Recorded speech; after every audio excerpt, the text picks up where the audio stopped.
To Disha publication. और आज की रणनीति की वीडियो में जो हम जिस एग्जाम के बारे में डिस्कस करने वाले हैं, सीएपीएफ असिस्टेंट कमांडेंट 7 अगस्त 2022 को एग्जाम होने वाला है और करीब 253 वैकेंसीज है, 253 टोटल वैकेंसीज हैं। अभी तक के सभी बच्चों ने जिनको एग्जाम देना है अप्लाई कर चुके होंगे, प्रिपरेशन ऑलमोस्ट कर चुके होंगे।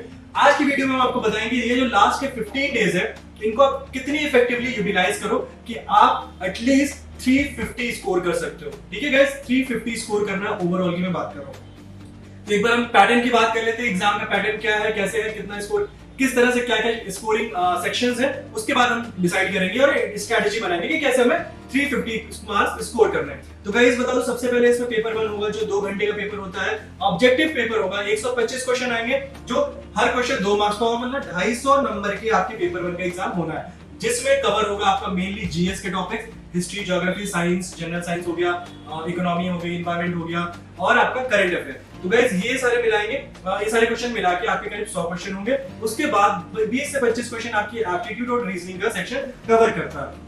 टोटल 125 क्वेश्चन जो आपके पेपर 1 में आने हैं, हर क्वेश्चन 2 मार्क्स का। उसके बाद आपका पेपर 2 जो कि 2 सेक्शन में मेनली डिवाइडेड होगा। मेजर जो सेक्शन है वो आपका एसे राइटिंग, उसके बाद एसे राइटिंग जो 80 मार्क्स का क्वेश्चन होता है और उसके बाद जो क्वेश्चंस आते हैं कॉम्प्रिहेंशन से है, प्रेसी राइटिंग है, उसके अलावा अदर ग्रामर पे बेस्ड क्वेश्चन है, जैसे इडियम फ्रेजेस हो गए, वन वर्ड सब्स्टिट्यूशन हो गया, यूसेज हो गए, आपको वर्ड्स गिवन होंगे, आपको उनको यूज करना होगा, इडियम्स को यूज करना होगा, इस टाइप के क्वेश्चंस आएंगे जो टोटल 120 क्वेश्चन होंगे। और आपके पेपर 2 के लिए जो आपको टाइम मिलेगा वो होगा 3 घंटे का, मतलब 3 घंटे का डिस्क्रिप्टिव पेपर होगा जो आपको लिखना होगा और टोटल मार्क्स होंगे 200।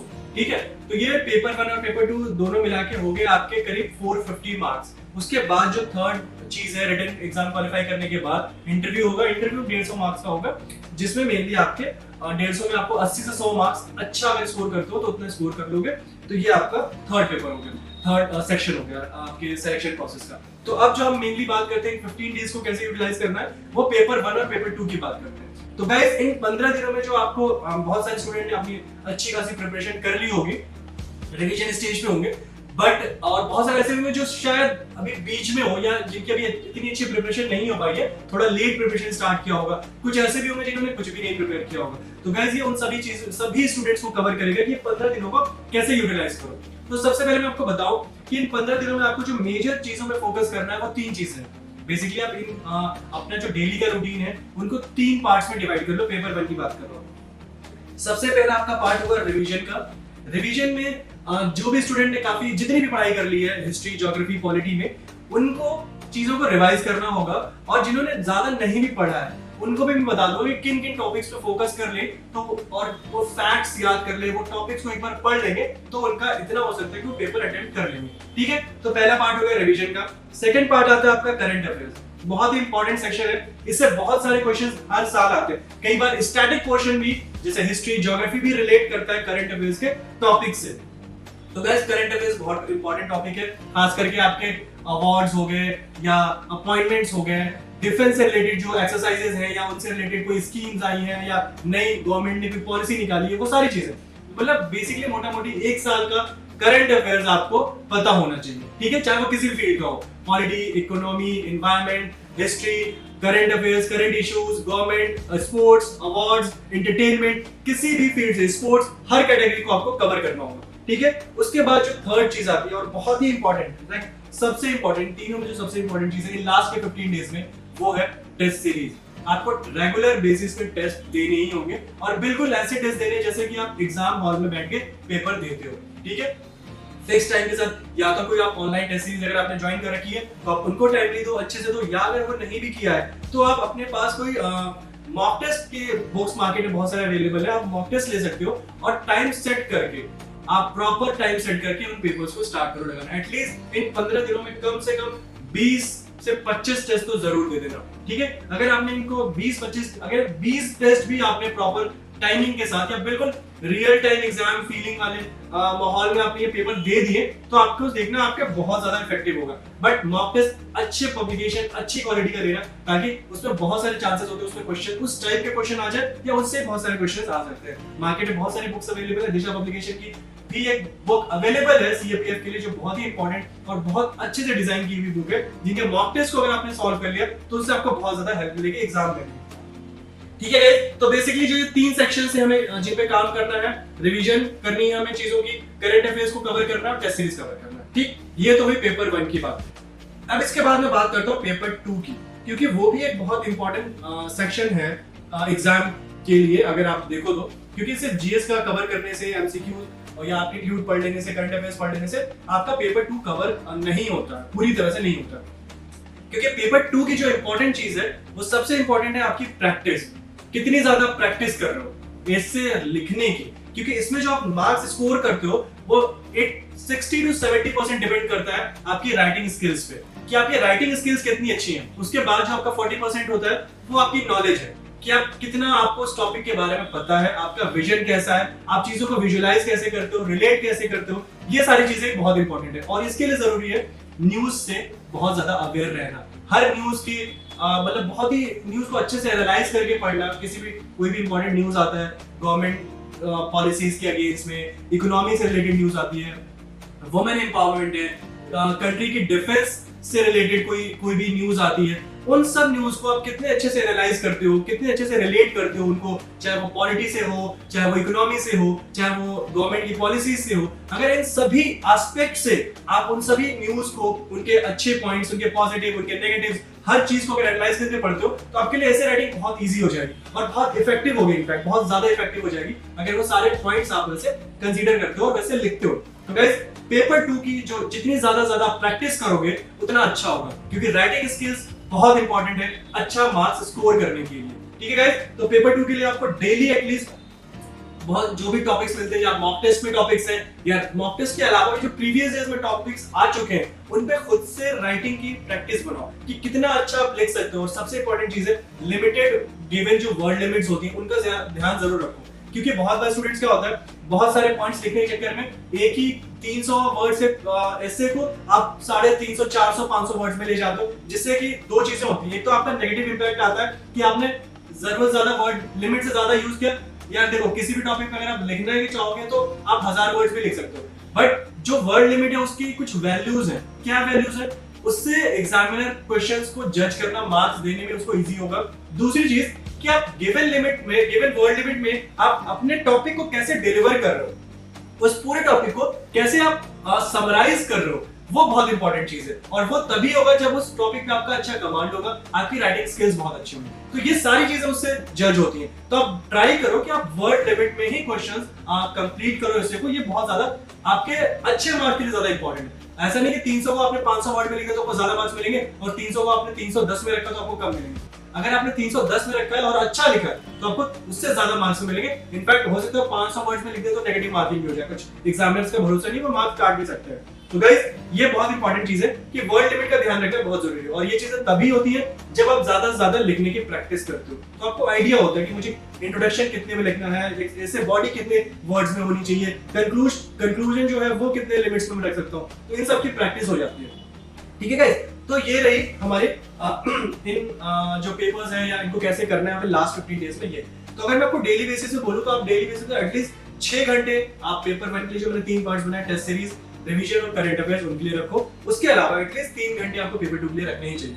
ठीक है, तो पर डे आप 9 से 10 घंटे अगर पढ़ाई लास्ट के 10 डेज में कर लेते हो तो गाइस आई एम श्योर आप ये एग्जाम क्वालिफाई करने जाओगे। ठीक है, अब हम बात कर लेते हैं जो रिवीजन करना है वो टॉपिक वाइज कैसे करना है। तो गाइस मैं आपको बताऊं कि हर जो इंपॉर्टेंट टॉपिक्स है, जैसे मैं साइंस की बात करूं, साइंस से एवरेज क्वेश्चन 29 क्वेश्चंस आते हैं। ठीक है, हर साल कम से कम 28 से 30 के बीच में क्वेश्चंस आते हैं साइंस से। इसी तरह ज्योग्राफी और एनवायरनमेंट से 22 क्वेश्चंस, एप्टीट्यूड से 18 क्वेश्चन, हिस्ट्री से 18 क्वेश्चंस, पॉलिटी से 17 क्वेश्चंस, करंट अफेयर्स से 13 क्वेश्चन और इकोनॉमी से 7 क्वेश्चन। तो गाइस अगर आप देखो तो ये चीज डिफाइन करती है, ये चीज बताती है, एनालिसिस आपको ये बताती है कि किन टॉपिक्स पे आपको ज्यादा टाइम देना चाहिए। जैसे कि सबसे ज्यादा क्वेश्चन आते हैं जनरल साइंस से, तो जनरल साइंस आप 2 दिन का टाइम लो और 2 दिन में जनरल साइंस में जैसे फिजिक्स है, केमिस्ट्री है प्लस बायो, इन तीनों के जो इंपॉर्टेंट टॉपिक्स हैं उनको रिवाइज कर डालो। और खास करके जैसे मैं आपको फिजिक्स में बताऊं तो फिजिक्स में आपका फोर्स हो गया, ग्रेविटेशन हो गया,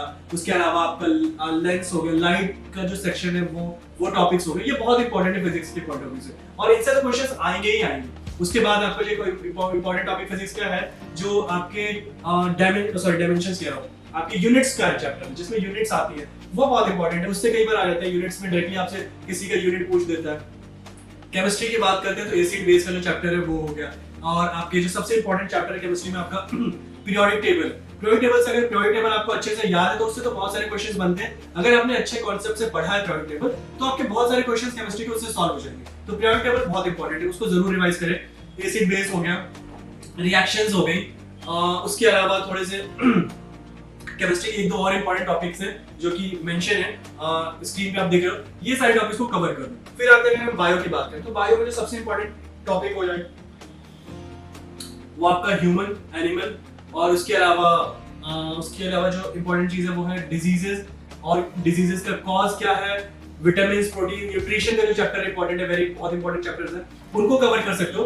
उनको मतलब कवर करना ही करना है। तो इन 2-3 दिनों में अगर आप जनरल साइंस पे फोकस करो और इनका कम से कम 2 घंटे भी अगर आप देते हो जनरल साइंस पे 2-3 दिनों में, तो आपका बहुत अच्छा सेक्शन इसमें रिवाइज हो जाएगा और बहुत सारी चीजें, इंपॉर्टेंट चीजें आप कवर कर लोगे। उसके बाद जो आपके क्वेश्चंस प्रैक्टिस कर रहे हो रिवीजन का या फिर मॉक टेस्ट दे रहे हो, वहां से बहुत सारे क्वेश्चंस आपके कवर हो जाएंगे और उससे आपको आइडिया भी लग जाएगा कि किस टाइप के क्वेश्चंस पूछे जा रहे हैं। ठीक है, उसके बाद अगर मैं करूं तो ज्योग्राफी और एनवायरनमेंट से काफी क्वेश्चंस आते हैं।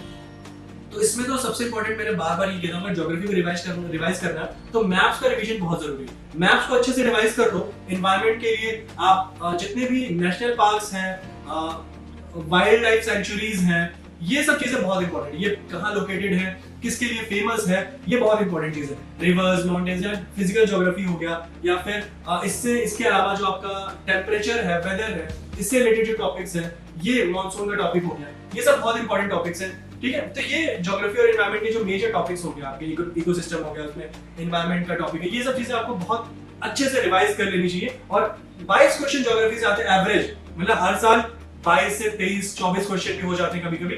तो ये चीजें इंपॉर्टेंट है। कभी-कभी सेक्शन अच्छा खासा आता है 25 क्वेश्चन का भी, तो आप 2 से 3 दिन ज्योग्राफी में दो और इसको अच्छे से कवर करो। ठीक है, उसके बाद आती है हिस्ट्री के बारे में। हिस्ट्री में आपका एंशिएंट से आप पढ़ लो बौद्ध धर्म, जैन धर्म के बारे में। उसके बाद अशोका का आ गया, अशोका के बारे में, गुप्ता डायनेस्टी आ गई, ये चीजें। और हर डायनेस्टी के एटलीस्ट जो फाउंडर है और जो सबसे मेजर किंग रहा होगा, जिसने सबसे ज्यादा डेवलपमेंट किए होंगे उस डायनेस्टी में, ये जरूर देखना। ठीक है, ये इंपॉर्टेंट रहेगा, इससे डायरेक्टली क्वेश्चन आते हैं और कई बार मैच करने के लिए डायनेस्टीज को ये जरूर आएगा। टाइमिंग जरूर देखना कि डायनेस्टीज का फ्लो क्या जा रहा है, क्योंकि कई बार तो सीक्वेंस आ जाता है कि कौन सी सीक्वेंस सही है, लाइक किस डायनेस्टी को पहले, बाद में, फिर उसके बाद है। तो ये चीज बहुत इंपॉर्टेंट है। तो आप बहुत डीप में अगर नहीं पढ़ रहे हो तो एटलीस्ट डायनेस्टीज की टाइम्स कि कब से कौन सी डायनेस्टी कंटिन्यू चल रही है, उसके अलावा इंपॉर्टेंट फाउंडर कौन है उस डायनेस्टी का, और इंपॉर्टेंट किंग कौन था जिसने बहुत कोई ऐसे डेवलपमेंट किया, कोई ऐसे इंपॉर्टेंट रूल लेके आया। ठीक है, उसके बाद आता है आपका मिडाइवल में आपका मुगल डायनेस्टी है।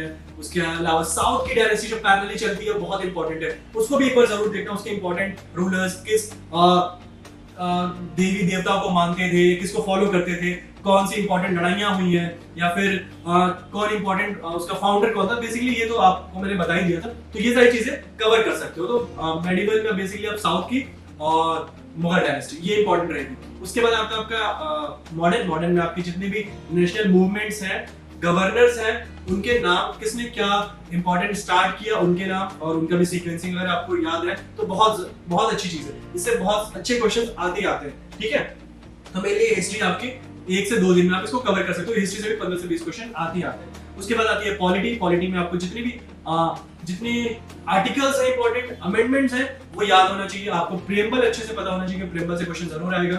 उसके अलावा आपकी कॉन्स्टिट्यूशन की हिस्ट्री, बैकग्राउंड, कैसे बनता है, क्या कैसे बना, क्या फाउंडिंग मेंबर्स थे, कौन उसमें लीड कर रहा था। ठीक है, तो ये सारी इंपॉर्टेंट चीजें, फैक्ट्स जरूर देख लेना एक बार। उसके अलावा हम बात करते हैं करंट अफेयर्स आपको डेली देखना है। डेली एटलीस्ट आप उसको टॉपिक्स में डिवाइड कर सकते हो। कभी किसी दिन आपने स्पोर्ट्स से रिलेटेड न्यूज़ कवर की, किसी दिन अवार्ड्स, एंटरटेनमेंट कर लिया।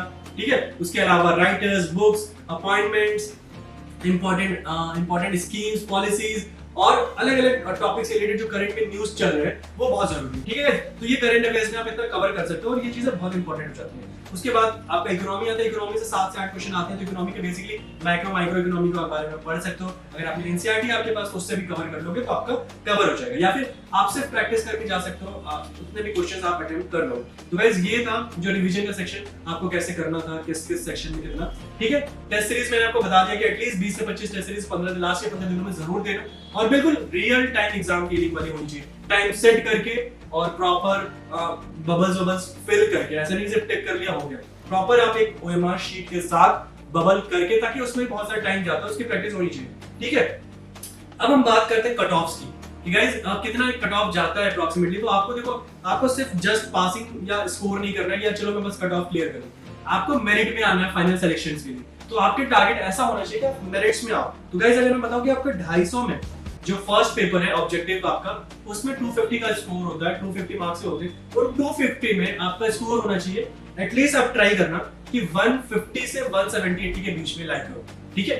इससे मैं ये नहीं कह रहा कि कट ऑफ इतना ज्यादा जाए, कट ऑफ इससे कम होगी, बट इससे चांसेस आपके जो सेकंड पेपर में अगर आपके कम भी स्कोर होते हैं और या इंटरव्यू में अपने मार्क्स नहीं आते तो आपको एडवांटेज आ जाएगा, और ये पेपर में स्कोर करना थोड़ा इजी होता है आपके सेकंड पेपर और इंटरव्यू से। तो इसलिए मैं कह रहा हूँ कि अगर आप अच्छे से अगर प्रिपरेशन जैसे करके जाओगे तो आप आराम से 150 से 170-80 तक स्कोर कर सकते हो। बट अगर 150 भी स्कोर करते हो तो एक अच्छा स्कोर है, ये सेफ स्कोर है जिसमें आप क्वालिफाई कर सकते हो।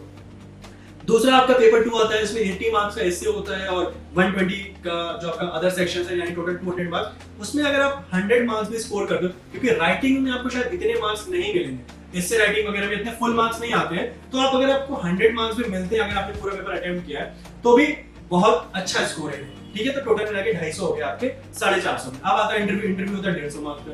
150 में अगर आपको 80 से 100 मार्क्स भी आ जाते हैं तो आपके करीब 350 मार्क्स हो जाते हैं, जो कि एक बहुत अच्छा स्कोर है कट ऑफ ही, सिर्फ कट ऑफ क्लियर नहीं, मेरिट में आने के लिए। तो अगर आपके 350 मार्क्स तक आप स्कोर कर लेते हो तो आपका मेरिट में श्योर हो जाएगा, ठीक है। अब जो कट ऑफ है वो डिपेंड करती है year two year number of vacancies पे। जब वैकेंसीज बहुत ज्यादा होती है तो कट ऑफ थोड़ी कम हो जाती है, बट वहीं पे वैकेंसीज थोड़ी कम हो जाती है। अभी जैसे वैकेंसीज है 253 वैकेंसीज है, तो वैसे ही बहुत ज्यादा वैकेंसी नहीं है, क्योंकि इससे भी ज्यादा वैकेंसीज आ चुकी है। 270 आई थी 16 में, उसके अलावा 400 प्लस भी वैकेंसीज आई है 18 में, और एक और ईयर में आई है 400 के करीब वैकेंसी। उसमें थोड़ी कट ऑफ कम हो जाती है कंपैरेटिवली, बट जब वैकेंसीज कम है, 300 से कम वैकेंसी, तो कट ऑफ हाई जाने के चांसेस ज्यादा है। तो आप मान के चलो कि अराउंड 310 से 320 के अराउंड टोटल कट ऑफ जाएगी।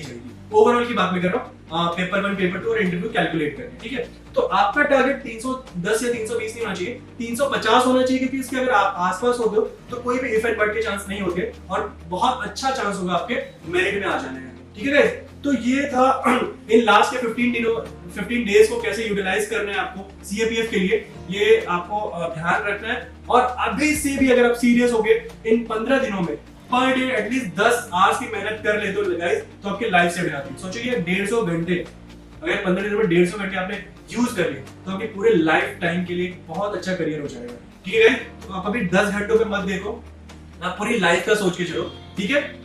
और ये जो मैंने आपको प्लान्स बताए हैं, स्ट्रेटेजी बताई है, अगर आप इसको फॉलो करते हो तो आपके बहुत अच्छे चांसेस हो आपके स्कोर करने के, चाहे वो कोई स्टूडेंट हो, चाहे उसने प्रिपरेशन अच्छी कर रखी है, कम में है, कर रहा है, प्लान कर रहा है, जो भी। बट अगर ये 15 दिनों को जैसे मैंने बताया है, जिन टॉपिक्स पे मैंने बताया, अगर आप ऐसे मेहनत कर लेते हो तो आपके बहुत अच्छे चांसेस है 350 स्कोर करने के, ठीक है, जो कि एक बहुत ही सेफ स्कोर है क्वालिफाई करने के लिए, ठीक है गाइस। तो आज की वीडियो में इतना ही।